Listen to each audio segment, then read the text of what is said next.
seems that your journey has ended. Very sorry about that. It was always going to end this way, of course.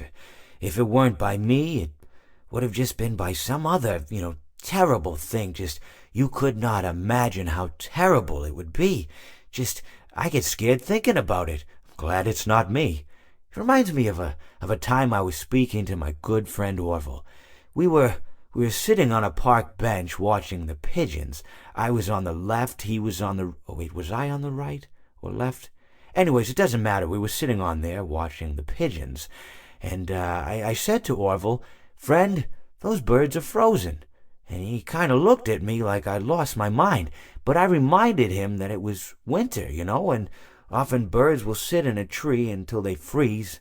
And then they sort of fall to the ground until the sun warms up and they can, move around again. So I said to Orville, "You might as well save those breadcrumbs until the birds thaw, because they can't very well enjoy them in the condition they're in."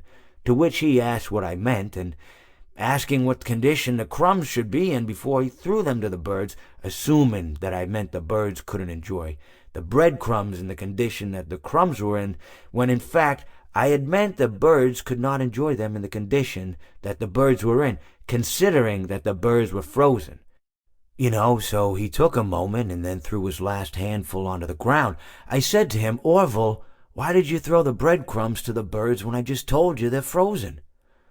To which he responded, "The breadcrumbs are not frozen." Again, misunderstanding my words. I didn't mean to say that the breadcrumbs were frozen when I said I told you they're frozen.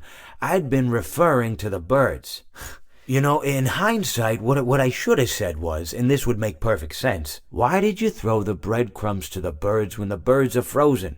He misunderstood upon my correction, stating that he didn't know what else to do with the breadcrumbs, and that perhaps, when the birds thawed, they'd still be able to eat the crumbs. So I said to Orville, and this is what I said to him, I said, "Orville, the birds may be dead,